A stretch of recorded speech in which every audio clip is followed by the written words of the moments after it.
¿Cómo están, muchachos? Les habla su profesor Miguel Quijaite y siguiendo con el curso del desarrollo de la historia del Perú, llegamos así a esta etapa, el llamado primer desarrollo regional, o también llamado el intermedio temprano, que va desde los años 100 después de Cristo aproximadamente hasta el 600 después de Cristo.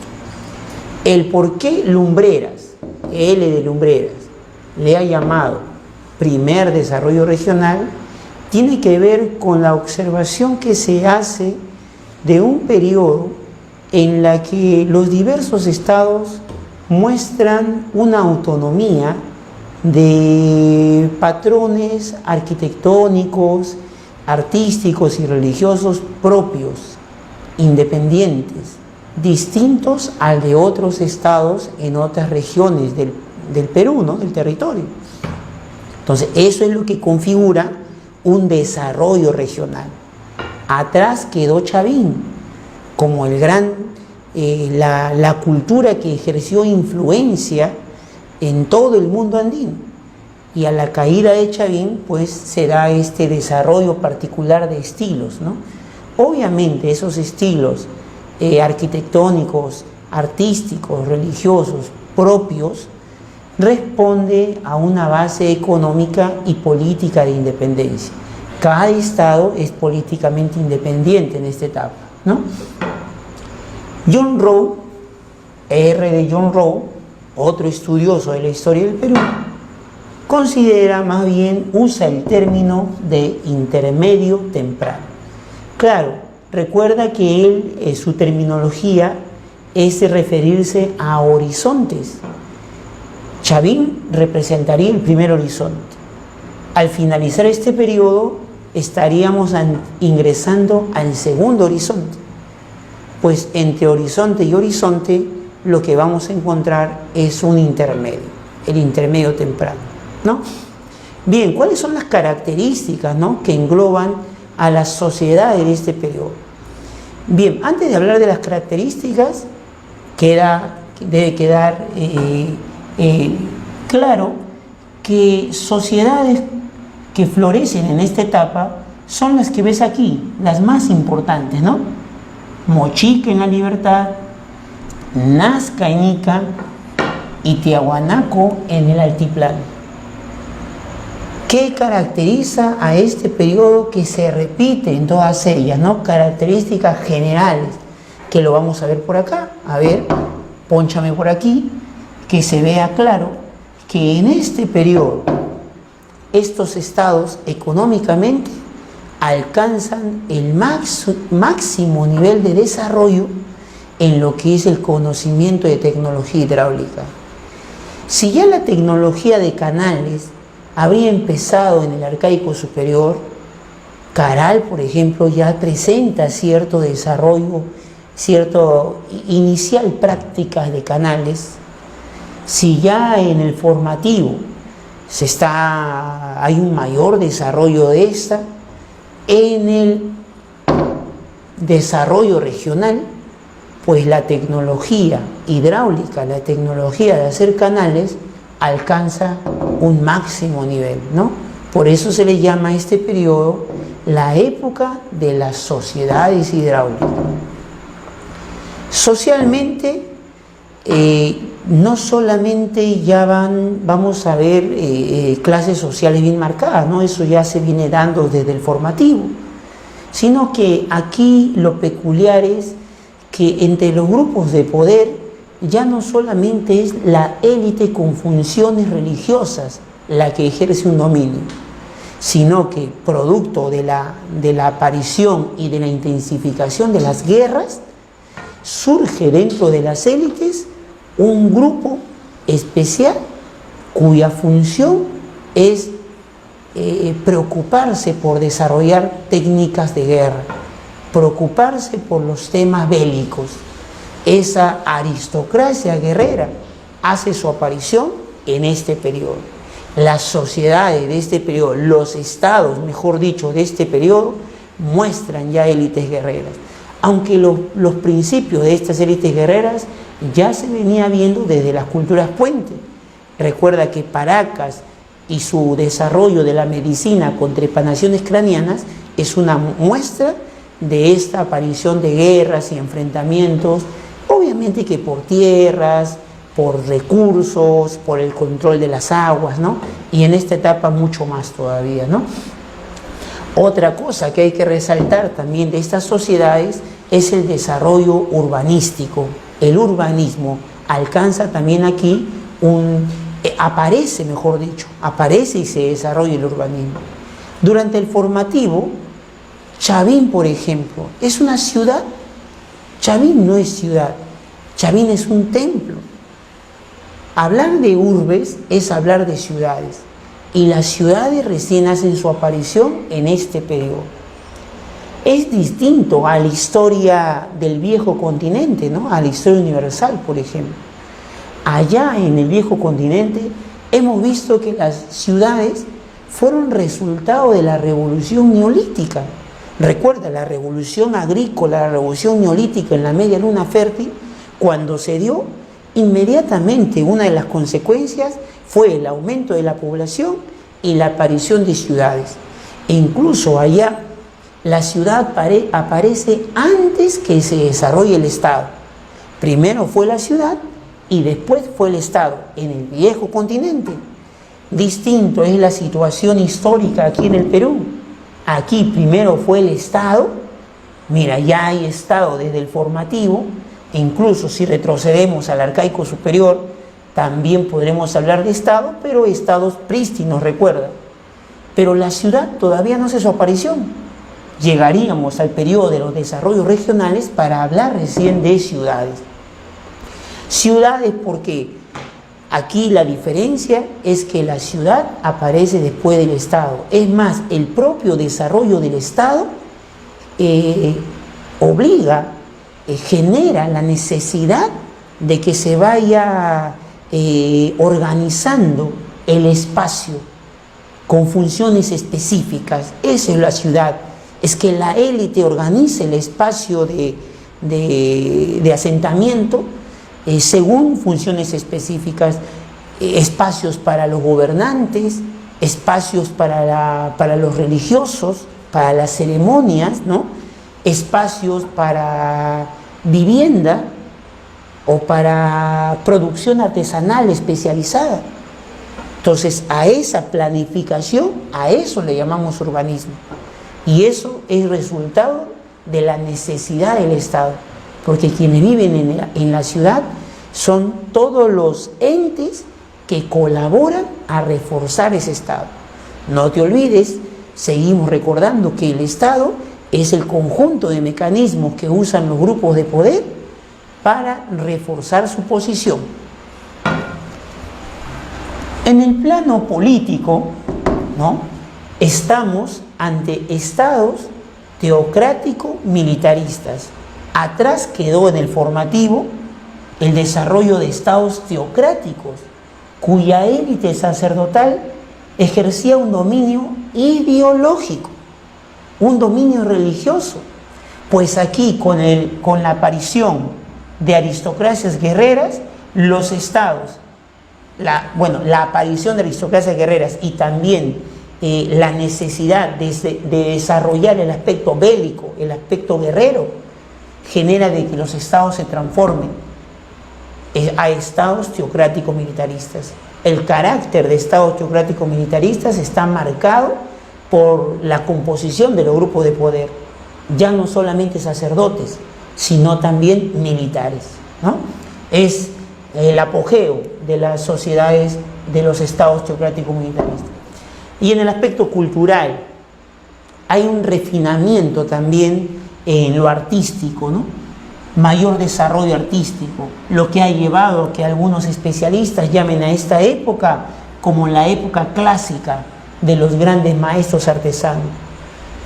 Hay un refinamiento, como digo, en las artes. Las élites necesitan mayor desarrollo artístico para transmitir sus ideas, para transmitir los valores que ellos necesitan que la población asuma como suyo.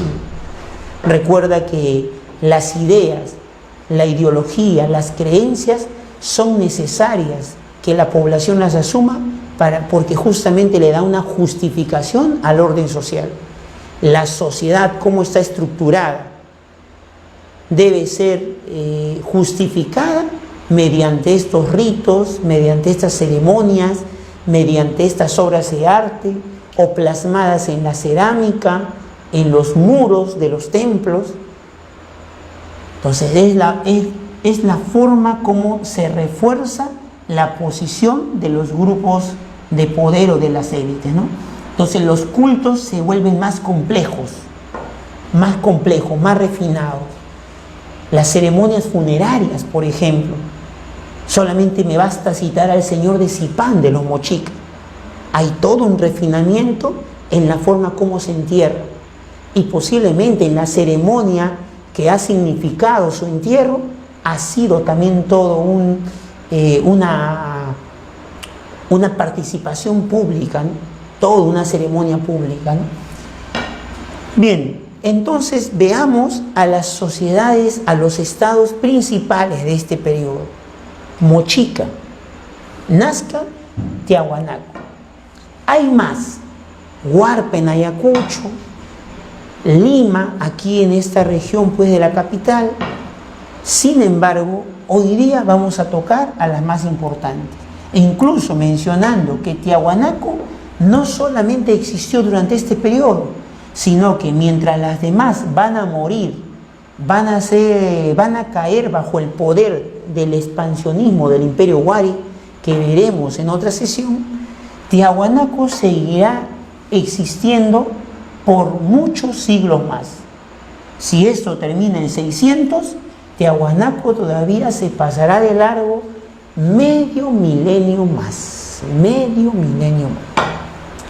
Lo primero que hay que hablar es el reflejo de lo que te dije, que alcanzaron gran nivel en desarrollo hidráulico. Hay que analizar su tecnología. ¿Por qué el profesor dice que el nivel de ingeniería hidráulica alcanzó un alto desarrollo aquí en esta etapa? Por ejemplo, aquí tenemos los grandes canales que crearon, que produjeron los mochicas. Obviamente hablar de los mochicas es hablar de una élite que dirige el Estado y de la cantidad de población que se encarga de hacer estas obras públicas, ¿no? El canal La Cumbre, el canal Ascope. La Cumbre, por ejemplo, sorprende hasta el día de hoy a los especialistas. Un canal que tiene más de 100 kilómetros de distancia. Si los mochicas pueden hacer un canal de 100 kilómetros, ya te imaginas entonces la cantidad de tierras fértiles con la que contaron, porque pueden trasladar el agua hacia donde ellos se les antoje. O la construcción de reservorios como el de San José.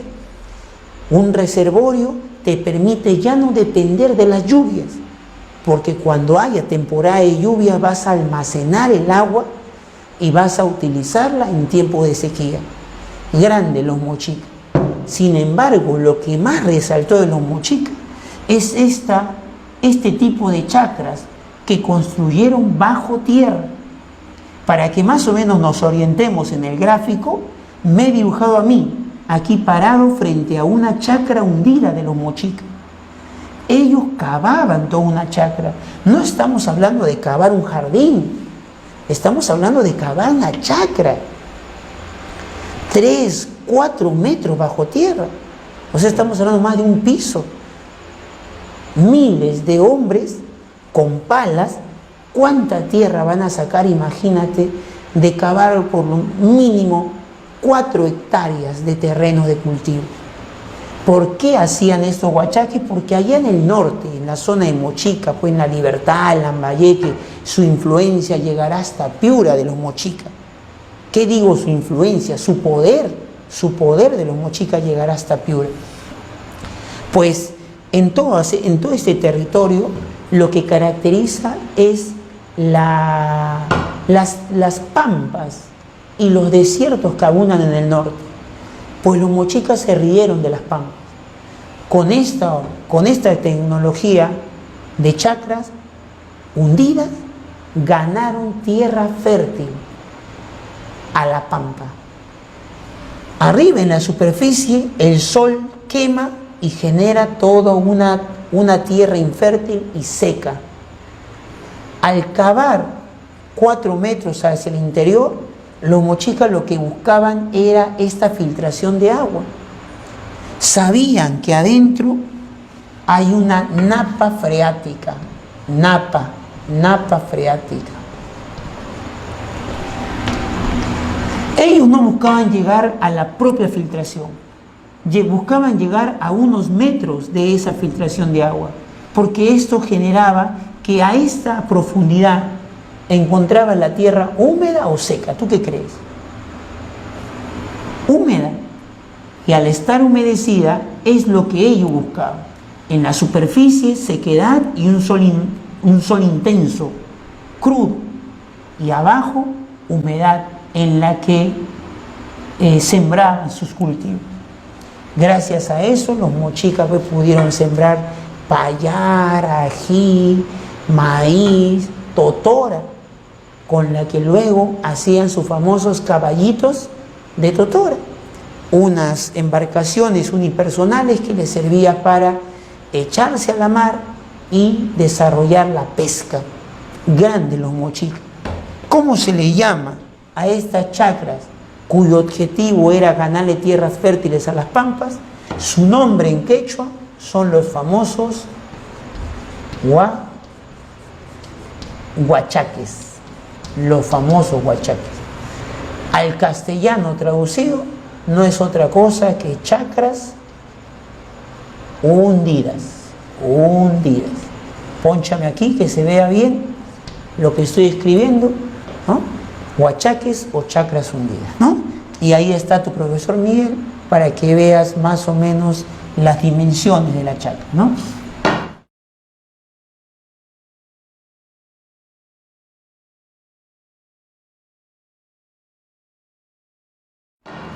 Muy bien, mira acá, mira acá.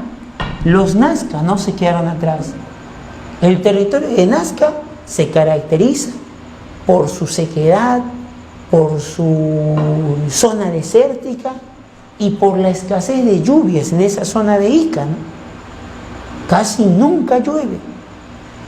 ¿Cómo convirtieron esa zona tan seca, tan desértica, en ricos valles fértiles? La zona de Nazca. Pues los Nazca también sabían que unos metros abajo había filtración de agua de la napa freática. Para seguir, déjame decirte que esa filtración de agua, ¿de dónde sale? Recuerda, por el curso de geografía, hemos aprendido en el colegio que la napa freática es resultado de la filtración de agua que viene desde las alturas andinas. Los lagos, las lagunas, los deshielos de los picos nevados, se filtra por el interior de la tierra y por abajo, por la pendiente que tiene el territorio andino hacia la costa, va bajando. Cuando llega a las costas de los Nazca, por ahí, por el interior, está filtrando cual si fuera un macetero cuando le echas agua, por abajo está que filtra. Los Nazca, sabiendo eso, tienen una superficie seca arriba. Ahora, no le he dibujado plano porque la costa peruana no es plana, tiene una ligera pendiente. Los Nazca hacían agujeros, los famosos ojos de agua, en las que podía hasta meterse un hombre. Cada 50 metros aproximadamente hacían estos ojos de agua, semejantes agujeros, con su camino especial que iban a ir buscando la filtración de agua. Y por el interior, lo de color naranja, es un canal subterráneo,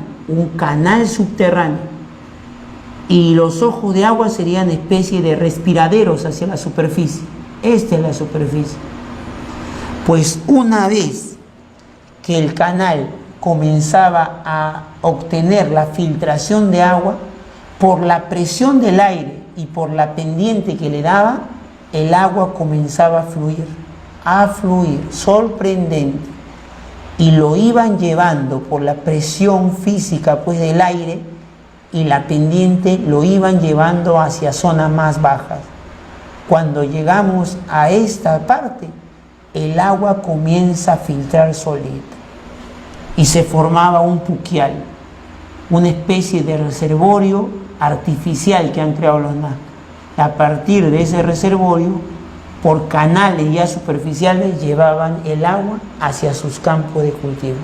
Sorprendente, una tierra tan árida, un territorio tan seco, un clima sin lluvias, no les impidió a los nazcas convertir esas tierras secas en ricos valles fértiles. ¿Cómo se le llama a toda esta tecnología de canales subterráneos que expresa el gran desarrollo hidráulico de los nazcas? Esto se le llama galerías filtrantes. Galerías filtrantes.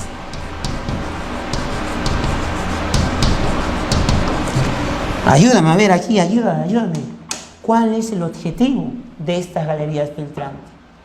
Su objetivo, así como vimos que los huachaques, el objetivo es obtener tierras húmedas y ganar más fronteras agrícolas, ganar más tierras de cultivo.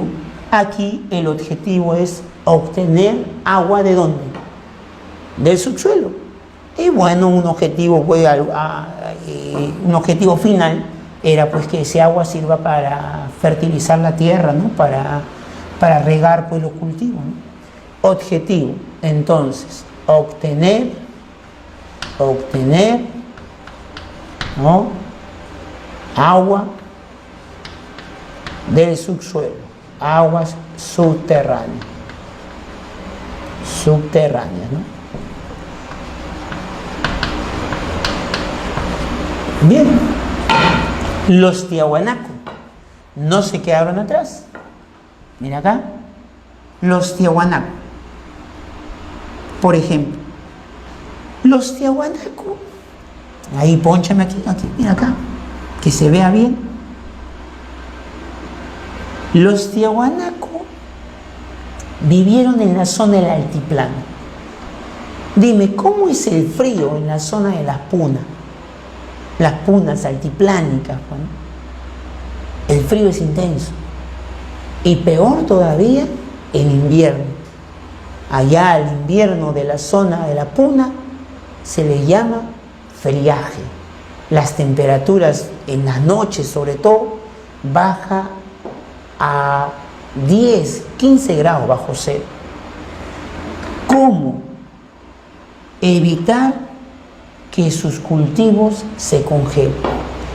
Ese friaje en la zona del altiplano, por ejemplo en el territorio de Puno actualmente, todos los años trae problemas respiratorios a los niños desnutridos de esa zona. Todos los años los animales se mueren hasta el día de hoy. ¿Por qué? Porque los cultivos se congelan. Hasta el mismo ichu, que es el alimento principal de los animalitos allá en la zona de Puno, hasta el ichu se congela. Y al no encontrar comida, se mueren sus animales. Y al morirse los animales, la población pasa hambre. Los tiahuanacos se rieron de esa situación. ¿Por qué? Porque desarrollaron tecnología hidráulica. Mira esta tecnología. Acumular chacras, pero ya no hundidas como los mochicas, sino elevadas. Chacras elevadas. Aquí me ha dibujado a mí, mira, para que veas más o menos el tamaño de esas chacras, pues tremendas que estamos hablando. Y llenaban de agua las zonas cóncavas, lo llenaban de agua. Una especie de chacras, pues, encima de agua, ¿no? Flotante, podemos decirlo. Bien, lo que pasa es que aprovechaban que en la sierra, por más invierno que sea, el sol es intenso. Anima la sierra, por ejemplo, todos los que conocen la sierra. El sol en la mañana es intenso, quema. Pero el frío, ¿no? El frío, invierno peor, el frío es también intenso. O sea, de tal manera que estás tú en la sierra, sobre todo en esa época pues de invierno, junio, julio, agosto, está el sol intenso, pero te paras en una sombra y tienes frío. Entonces en la noche es peor todavía, pues, ¿no? Si en el día con todo ese sol tienes frío, en la noche pues es la helada. Entonces aprovechaban en el día ese sol tremendo, vamos a poner acá el sol, y sabían la propiedad que el agua absorbía los rayos caloríficos, se calentaba el agua. Y en la noche cuando bajaba la helada, generaba que ese calor que ha almacenado durante el día lo retornara a la superficie, generando un microclima, vamos a ponerlo aquí, generando un microclima que le daba calorcito a la planta y evitaba que se congele. Fue pregunta de admisión en varias universidades, incluyendo San Marcos, ¿no? Y muy interesante, ¿no? Gran civilización la nuestra que hemos tenido aquí, gran avance de conocimiento a este tipo de tecnología. Su nombre en quechua son los famosos guaru, los famosos guaru o chakras elevadas. También le dicen camellones, ¿no? Ese nombre le pusieron los españoles. Cuando los españoles llegaron, encontraron que los incas practicaban estos guaru. Y como los españoles todo llamaban en tanto lo que ellos conocen, como vieron que tenía forma el lomo de los camellos, entonces le pusieron camellones. ¿Bien? Entonces, ¿cuál es el objetivo de los guaru? A ver, respóndeme, ayúdame, ¿cuál es el objetivo de los guaru? El objetivo de los guaru sería contrarrestar, ¿qué cosa? ¿Contrarrestar qué? Por los microclimas. Contrarrestar las heladas. Muy bien. Su objetivo, contrarrestar las heladas. Ahí está. Contrarrestar las heladas. Pero por más guaru que hayan tenido, no podían darse el lujo de sembrar, por ejemplo, hoja de coca a esa altura. ¿Por qué? Porque la hoja de coca necesita una tierra cálida. Por más guaru que tengan, de todas maneras la tierra es fría. Y la hoja de coca necesita una temperatura más cálida. Al igual que la hoja de coca, muchos otros frutos que no podían sembrarse aquí, ¿cómo va a ser los tiahuanacos para abastecerse de esos productos que no logra conseguir en sus tierras altiplánicas? ¿Cómo hicieron? Para eso, ven aquí, mira los tiahuanacos, los sacerdotes, la élite dominante, ¿no? Aprovecharon el conocimiento de los climas que hay en el territorio andino. Hoy día se sabe también, pues, que a diversa altura, a diversa altitud en la cordillera andina, diverso clima, diverso nivel de pluviosidad, de lluvias, diverso nivel de temperatura, de fertilidad del terreno. Pues los tiahuanacos no se quedaron ahí en el altiplano. La élite tiahuanaco mandó a los campesinos a colonizar otros territorios, política de colonia. Si aquí en las alturas está el altiplano, mandaron todos los puntos rojos que ves aquí, son colonias, es población tiahuanaco que está yendo a cultivar otras tierras, a otros pisos altitudinales, donde van a encontrar otra temperatura para cultivar otros productos. Y de esta manera toda la producción se centralizaba hacia la capital, allí en Tiahuanaco, llamada Taipicala. Entonces esta política de colonias, también conocida como el control de pisos ecológicos, el control de pisos ecológicos. Sorprendente. Entonces ahora dime, después que me has entendido, dime cuál sería el objetivo de este control de pisos ecológicos. El objetivo es obtener variedad de ¿qué? Variedad de productos. Muy bien, obtener variedad de productos. Lo que no podías sembrar en ese frío altiplánico, ¿no?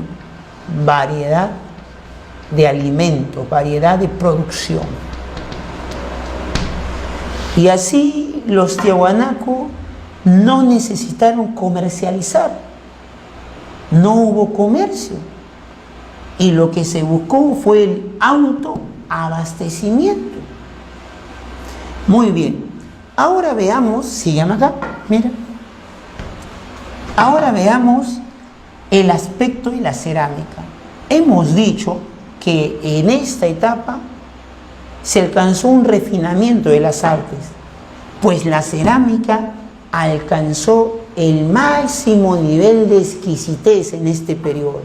O sea, en otras palabras, la cerámica más exquisita, la más bella, la más colorida quizá, o la que tiene un nivel de maestría más desarrollado, fue en esta época, la mejor cerámica, ¿no? Los mochicas son representantes de esto, con su cerámica documental, por ejemplo, ¿no? Lo de documental es porque prácticamente su cerámica sirve hoy día como si fueran documentos escritos, porque ellos han plasmado su vida cotidiana en la cerámica. Todo lo que te imaginas lo han plasmado. Sus trabajos, sus creencias, sus rostros, los famosos huacos retratos que ves aquí. Los rostros. Hay una maestría de sacar el rostro con cada detalle, cada músculo que se mueve cuando tú sonríes. Todo lo que se mueve, esos músculos, todo eso lo sacan en el huaco retrato. Hombres trabajando, hombres pescando, sacerdotes haciendo rituales. Su cerámica lo han esculpido, es lo que predomina, pero también hay cerámica pictórica, o sea, cerámica cuyos símbolos y cuyo mensaje está pintado, está dibujado. Pero el que predomina es el escultórico. Huacos retratos es un ejemplo, huacos patológicos, huacos de enfermedades, y los famosos también huacos eróticos, que a veces algunas personas tergiversan pensando pues que los mochicas eran un poco sexualistas, ¿no? Que gustaban de representar escenas sexuales por una simple diversión. Nada de eso, ¿no? Los huacos eróticos están relacionados a rituales de fertilidad agrícola. Lo que ellos hacían con esos huacos era hacerlos participar en sus ceremonias, invocando pues que vengan las lluvias para que los campos de cultivo florezcan, ¿no? Entonces todo lo han plasmado, todo, ¿no? Por eso documental. Es una cerámica bícroma, generalmente usan dos colores al momento de pintar su cerámico y hacer sus dibujos, y su iconografía, como dijimos, es realista, sí es realista porque plasman su vida cotidiana real, pero también hay también hay iconografía mitológica, ¿no? ¿Por qué? Porque también están sus creencias, sus rituales, sus fiestas, ¿no? Sus dioses también están plasmados ahí, pintados en su cerámica, ¿no? Entonces también es mítico, realista, y bueno, también hay iconografía de payares que ha llevado a algunos investigadores a considerar que es un tipo de escritura, ¿no? La famosa escritura payariforme.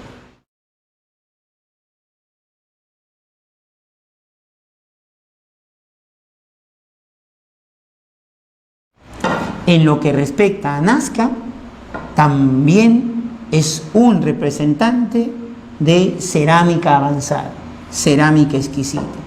A diferencia de la bicromía de los mochicas, los Nazca se caracterizan por una policromía. hasta 11 colores y algunos especialistas hablan de 16 tonalidades.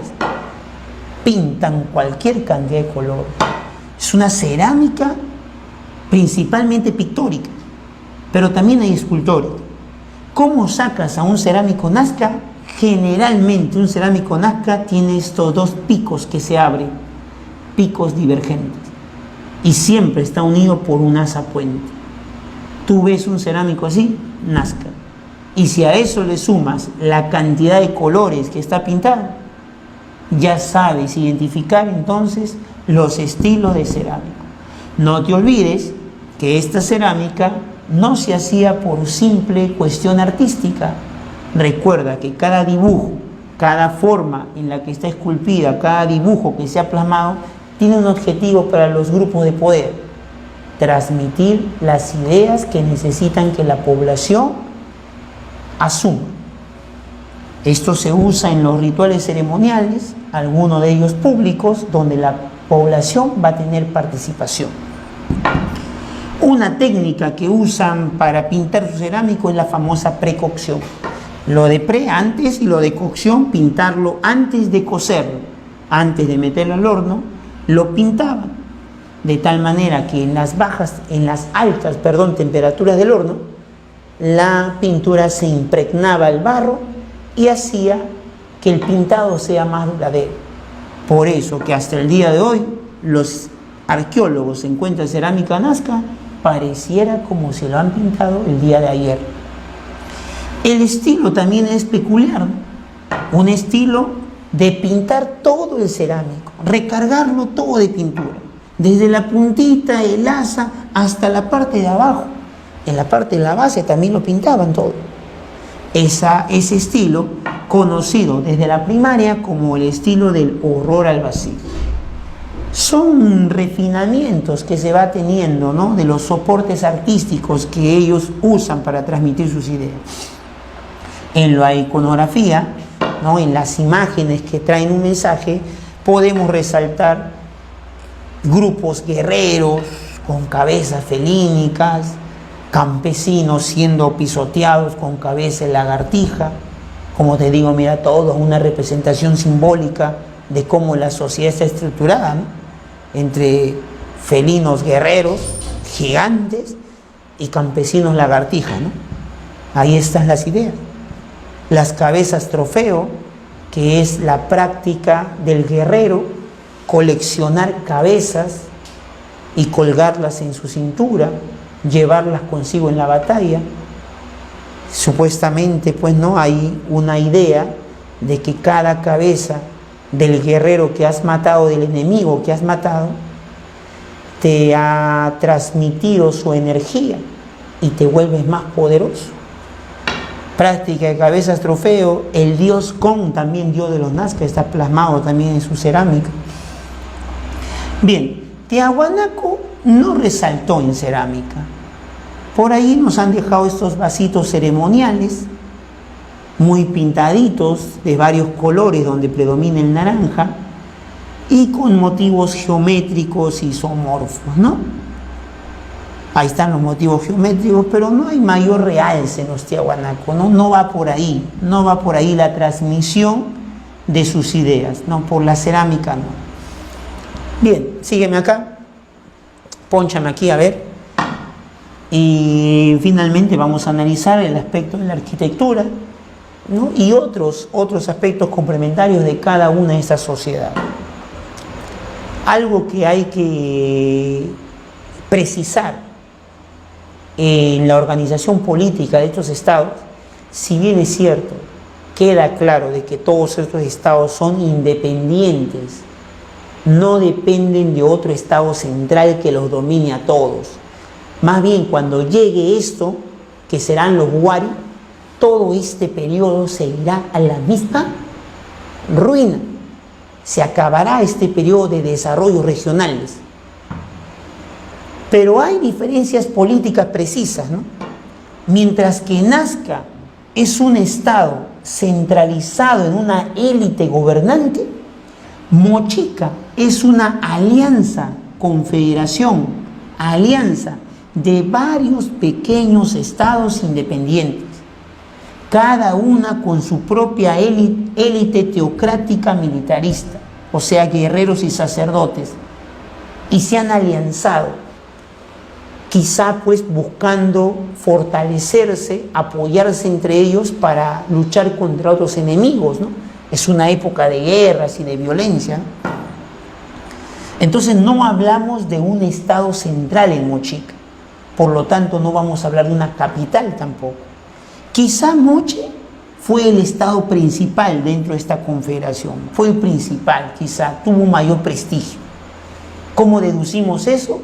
Por las estructuras arquitectónicas más grandes que se han encontrado allí. Ahí está la famosa Huaca del Sol y Huaca de la Luna. Pero cada pequeño estado tiene sus gobernantes, los llamados alaec, que son los jefes de cada estado. Entonces Mochica, que quede claro, es una confederación. Nazca y Tiahuanaco sí son estados centralizados, ¿no? Esto es importante que tú entiendas para ver el desarrollo político de las sociedades andinas. Bueno, estas élites viven en sus ciudades que mencionábamos, donde hay diversas estructuras arquitectónicas llamadas huacas que cumplen la función de centros urbanos, políticos, administrativos y religiosos. Ejemplo, ahí tenemos a Huaca del Sol, que aunque es la estructura arquitectónica más grande, es la menos estudiada. Una situación pues de que el río que pasaba por allí ha desgastado las estructuras de la base y los arqueólogos les impide hacer mayores estudios porque eso se vendría abajo, ¿no? Es un poco limitado los estudios en Huaca del Sol. Huaca de la Luna, una de las bien estudiadas, ahí aparecen varios murales por el cual nos han plasmado allí sus ideas y su vida ritual los mochicas. Ahí aparece el dios principal de los mochicas, el dios Aiapaec, un dios terrorífico, con colmillos tremendos. Miren la imagen, a ver, miren la imagen, acá le voy a presentar, que me traigan la imagen, a ver, ahí está, ya, voy a invocar la imagen, y la tecnología hoy día nos puede permitir esto. Bien, ahí tenemos, mira el dios, mira ese dios terrorífico, mira sus colmillos, mira que su cabeza aparenta ser como el sol, ¿no? Como los rayos solares.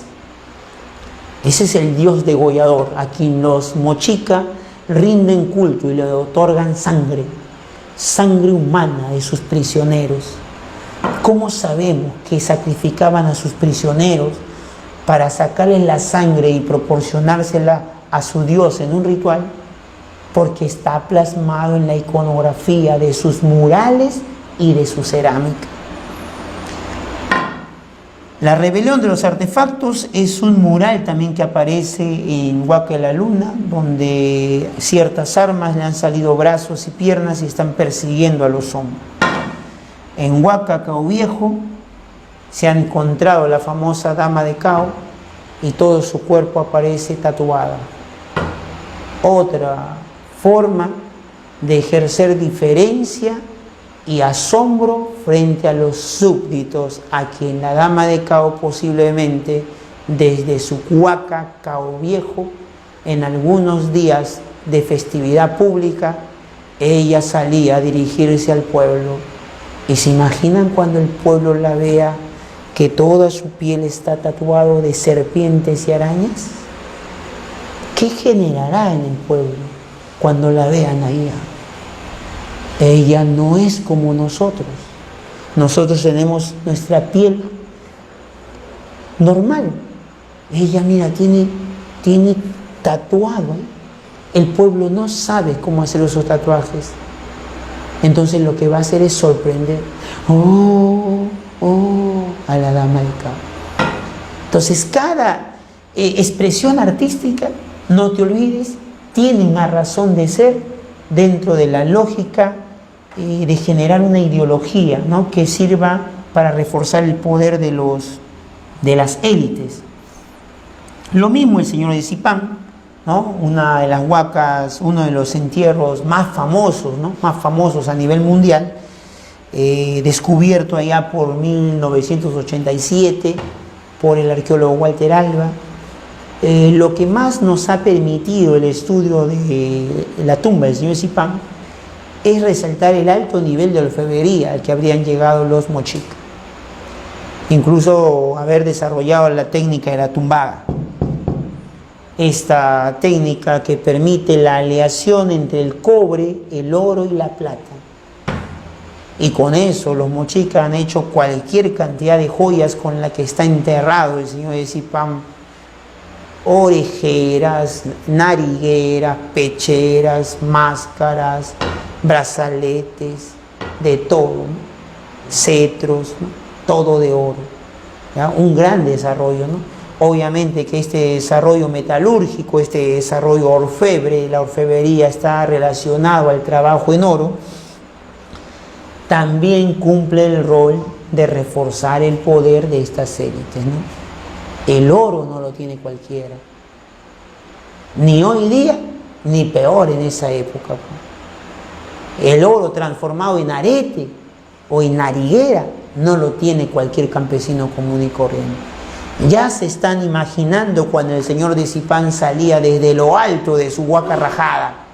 ¿Se imaginan al mediodía? Todo lleno de oro. ¿Se imaginan? Qué sorpresa, qué asombro habrá generado en la población. Ese es el objetivo, ¿no? Bueno, en Huaca del Brujo tenemos representado ahí la famosa danza de los prisioneros. Quiero enseñarles esa imagen porque refleja aquí lo que veníamos explicando, ¿no? De los sacrificios humanos que practicaban con los prisioneros de guerra los mochicas, ¿no? Ahí tenemos la imagen, mira, ¿no? Un color rojizo está pintado y se ve ahí cómo están siendo conducidos,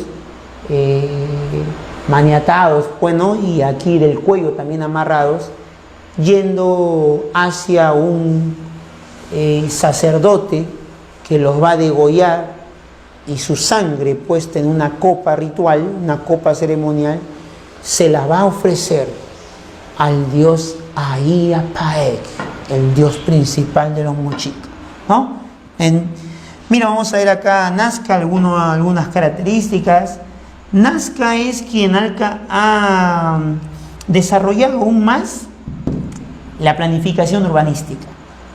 Ejemplo de esa planificación urbanística, Cahuachi, y una serie de ciudades también que resaltan en Nazca: Latinguín, Lurin-Chincha, Tambo Viejo, Chocavento, ¿no?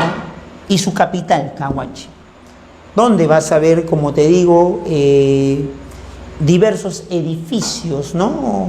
Recintos con diversa funcionalidad particular, ¿no? Edificios para las ceremonias, edificios políticos para los gobernantes, zonas de vivienda, zonas para los artesanos especialistas, pues, que se van a dedicar a hacer este tipo de cerámicas, ¿no? Que interesa, pues, para transmitir las ideas estatales. Bueno, algo que tampoco podemos dejar pasar es hablar de la famosa línea de Nazca o los geoglifos, descubiertas en los años, a fines de los años 20 por Toribio Mejía Césped y estudiadas desde los años 40 con mayor ahínco, con mayor profundidad por Paul Cosot o María Reich, ¿no? Ya Paul Cosot en los años 40 pudo hacer algo que Toribio Mejía Césped no pudo llegar a hacer: visualizarlo desde lo alto de una avioneta. Gracias a eso, Paul Cosot se dio cuenta de que las líneas tenían figuras de animalitos, de colibrí, de ballena, de araña, de mono. ¿Y a qué conclusión llegó Paul Cosot? Que son representaciones simbólicas de las constelaciones. Es un zodiaco andino, dijo Paul Cosot. Y contrató a María Reich, esta alemana estudiosa matemática, para hacer representaciones gráficas y a escala sobre esta línea de Nazca. Paul Cosot abandonó, murió, y María Rey continuó los estudios por más de 50 largos años. Ella llegó a la conclusión de que era un gran calendario astronómico con fines agrícolas. Y esa fue el argumento, esa fue la explicación más aceptada durante todas estas décadas. Ya a fines de los 90 y conforme han pasado las décadas, los años hasta el día de hoy, ya hay otras interpretaciones, ¿no?, que están cuestionando pues la interpretación clásica de un calendario astronómico, ¿no? Por ahí Anthony Aveni y otros investigadores más actuales consideran que la línea de Nazca no habría tenido ningún fin astronómico, sino lo que habrían sido era explanadas, espacios donde la población guiada por sus sacerdotes practicaría ciertas procesiones rituales para propiciar lluvias. Profe, pero ¿no dijo usted que en Nazca no llovía? Es que el objetivo no es que llueva en Nazca, el objetivo es que llueva en la sierra, porque si llueve en la sierra, ¿qué obtienen los Nazca? Agua. En sus ríos, si por ahí no pasa un río, el río más cercano es el río Grande, que está a varios kilómetros de distancia. El objetivo es que haya agua. ¿En dónde? En la napa. Y porque ese agua va a permitir abastecer sus canales subterráneos, ¿no? Muy interesante entonces esa discusión, ¿ya? Y por último, Tiahuanaco, que ha resaltado, vamos a resaltar su arquitectura y su escultura. Una arquitectura de grandes bloques de piedra, megalítica, con fines religiosos, y que también han usado grapas de cobre para soldar sus piedras. Soldar me refiero a juntar sus piedras y evitar que éstas se separen o éstas se abran ante movimientos sísmicos, ¿no? Quiero que vean aquí en la imagen, ¿no?, que les voy a mostrar, para que más o menos se den una idea de cómo se usaría estas grapas de cobre en las estructuras de piedra de los Tiahuanaco, ¿no? ¿Ya? Ahí tenemos la imagen, ya creo. Ahí está. Ya, justo apareció. Bien, esa sería la forma, ¿no? Dos bloques de piedra donde está cincelado, en bajo relieve está cincelado pues el espacio donde va a ir la grapa de cobre, y eso engarzaría los dos bloques gigantes de piedra y evitaría que estos se separen o se muevan más de la cuenta, ¿no? ¿Ya? Entonces, ven para acá, mira para acá, acompáñenme, ven para acá. Bien, gracias a estas enormes piedras aseguradas por grapas, han construido pirámides como la Capana, grandes palacios como el de Calasasaya, o el templete, que es una plazuela hundida, ¿no?, donde hay cerca a 100 cabezas clavas. Las cabezas clavas no solamente son de Chavín, también en Tiahuanaco hay cabezas clavas. Y esas cabezas clavas expresan el desarrollo escultórico que ha tenido Tiahuanaco. No solamente cabezas clavas, también monolitos. Quiero mostrarles aquí, ¿no?, la serie de monolitos que hay. El más conocido, el más grande, el monolito Beni, ¿no? Vamos a traer el monolito por el avance de la tecnología, vamos a traer el monolito Beni. Gigante el monolito Beni. Poco más de 7 metros de altura el monolito Beni. Ahí está, ¿no? Al igual que este monolito que están viendo en sus pantallas, está el monolito Ponce, el monolito Fraile, el monolito Barbado también, ¿ya? Esta serie de monolitos, y lo más importante, el más importante, la portada del sol, ¿no? Ahí está, vamos a traer la portada del sol, la portada del sol. No te olvides que en la portada del sol está esculpido el dios principal de los Tiahuanaco. Si el dios principal de los Nazca era Con, el dios principal de los Mochica era Ahia Paet, el dios principal de los Tiahuanaco era Huiracocha, dios principal de los Tiahuanaco. Y está esculpido Dios Huiracocha aquí en la portada del sol, ¿no? Muy bien, algo que resaltar finalmente de Tiahuanaco, algo que aclarar, es que a diferencia de Nazca, Mochica, que son estados teocrático-militaristas, Tiahuanaco solamente fue un estado teocrático, no fue un estado guerrero. Una élite religiosa de mucho prestigio fue la que tuvo el poder, la que centralizó a esa serie de comunidades agrícolas y pastoras de las alturas. Obviamente estamos hablando porque Tiahuanaco, su centro estuvo en el altiplano. Una élite sacerdotal fue la que tuvo el control. ¿Mediante qué? Mediante el control ideológico, la religión en honor a Huiracocha. Y el control económico en base a la política de control de pisos ecológicos. Gracias a ese prestigio, a ese respeto que le tenían las comunidades campesinas, obedecían a su élite sacerdotal. Y eso llevó a que este estado teocrático no solamente existiera durante este periodo, sino que vamos a ver que existió por medio milenio más.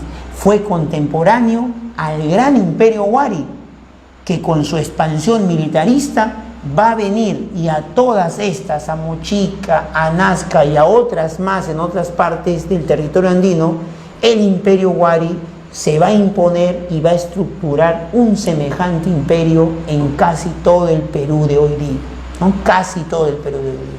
¿Ya? Ese será un tema de nuestra próxima clase. Bueno, hasta aquí terminamos este tema, espero que me hayan entendido. Conmigo será hasta la siguiente. Muy bien, muchachos, cuídense, nos vemos.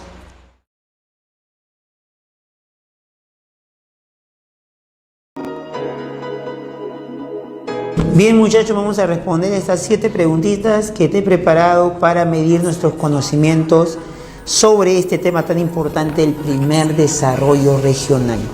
Vamos con la pregunta número 1. Los avances más importantes en ingeniería hidráulica en la costa sur durante el intermedio temprano fueron costa sur durante el intermedio temprano. La producción de huachaques o chacras hundidas. Huachaques desarrollaron los mochicas, y los mochicas no son costa sur, son costa norte. Descartamos la respuesta A. B. La construcción de camellones para aprovechar las lluvias. Si bien es cierto, los camellones también pertenecen a esta época, la desarrollaron los Tiahuanaco no son de la costa sur, son del altiplano. Por lo tanto, descartamos, nos están preguntando ingeniería hidráulica en la costa sur. Ya sabe la respuesta, ¿no? Más o menos.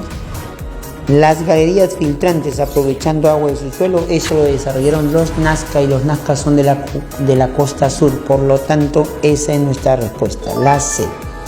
Y la D también la descartamos porque dice uso de puquios para aprovechar las lluvias.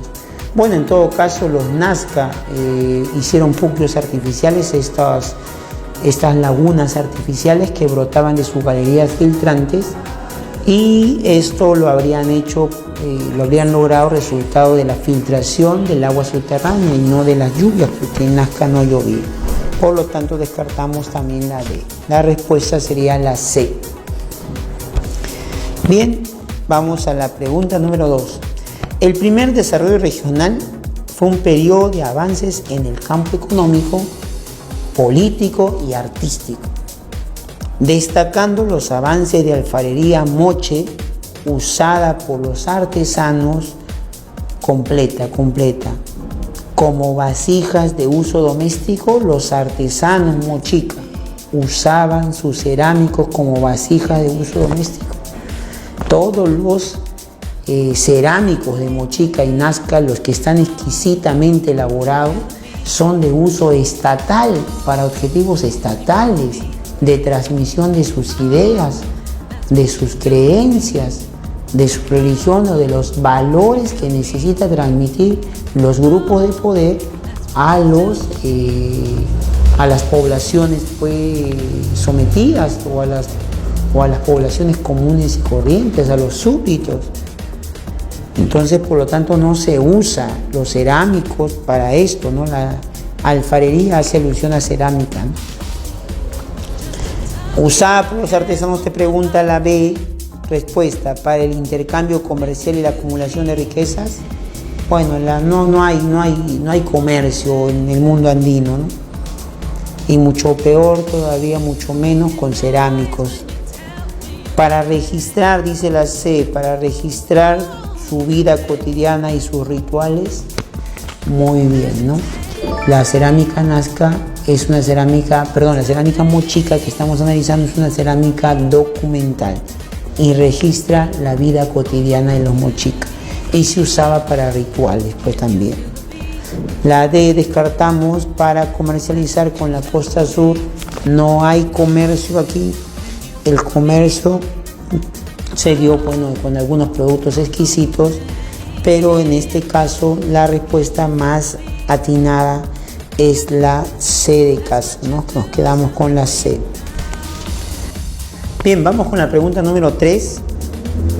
De acuerdo con las investigaciones de María Reig, las líneas de Nazca A, ¿constituyen vestigios de tumbas? Eso no ha dicho María Reig. Descartámosla. ¿Representan un calendario astronómico? Literal, lo que dijo María Reig, un gran calendario astronómico con fines agrícolas. Por lo tanto, la respuesta sería la B. La C y la D debemos descartarla. ¿Por qué? ¿Son completamente indescifrables? No, han dado propuestas. María Reig ha dado su propuesta. No es que sea indescifrable. No ha dicho eso. ¿Fueron un lugar dedicado a la élite? Bueno, en todo caso son élites las que estudian esto, las que hacen esta lectura, según María Reig, de las líneas en representación de las observaciones astronómicas. Pero el calendario te está preguntando, ¿no?, cuál es su propuesta.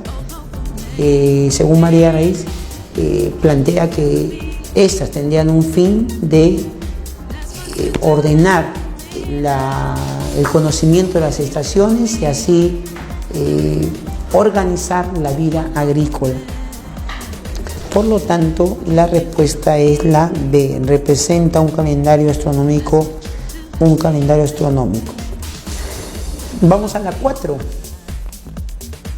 A nivel político, la mayoría de las sociedades del primer desarrollo regional tienen como característica ser teocrático-militaristas, pero donde hay un predominio sacerdotal es en ¿qué sociedad del primer desarrollo regional tiene un predominio sacerdotal y no militar?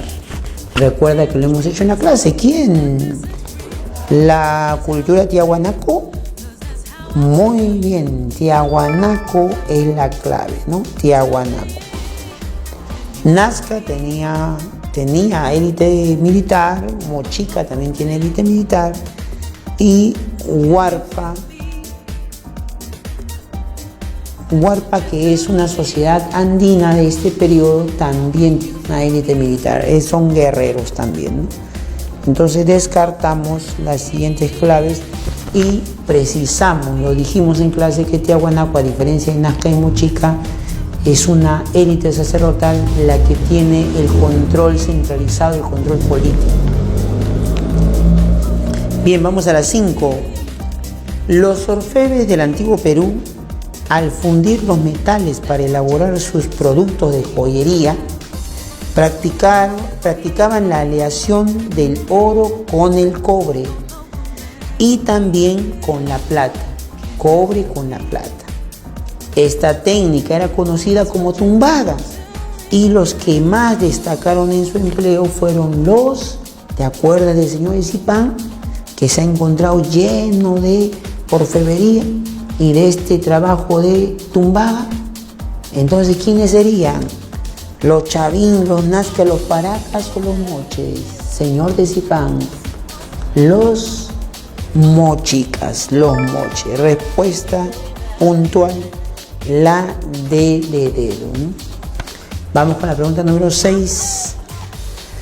La decadencia de Chavín permitió el surgimiento de focos de desarrollo regional, donde élites religiosas y militares establecieron su autoridad sobre diversos valles. En este proceso de diversificación surge la necesidad de mejorar la organización del espacio. Necesidad, mira, de organizarla, de mejorar, dice la organización del espacio, necesidad de mejorar la organización del espacio, dividiéndose según funciones específicas, para el culto, el espacio para el gobierno, para la administración, para la producción artesanal, para vivienda. Por ese grado de avance arquitectónico, se considera que el primer desarrollo regional surge, ¿cómo se llama? Esa organización del espacio por funciones específicas que se va dando a cada grupo social dentro de un mismo asentamiento. Lo dijimos en el desarrollo de la clase. Aquí en el desarrollo regional, en el primer desarrollo regional, surgen las ciudades con organización urbana. El urbanismo será aquí. La ciudad es resultado de la necesidad del Estado de distribuir el espacio según funciones específicas, ¿no? Por lo tanto, la respuesta es puntual. Primeras jefaturas descartamos, estados prístinos descartamos, imperio descartamos, ciudades, ahí está nuestra clave, ciudades, ¿no? Ciudades. Surgen las ciudades. La D de dedo. 7, vamos con la última pregunta de este tema. Las culturas hidráulicas del primer desarrollo regional construyeron galerías filtrantes en terrenos desérticos, guaru en zonas de frío extremo y canales de irrigación en lugares de grandes ríos. A partir de estas evidencias, podemos concluir que las culturas de este periodo que aplicaban, ¿te acuerdas?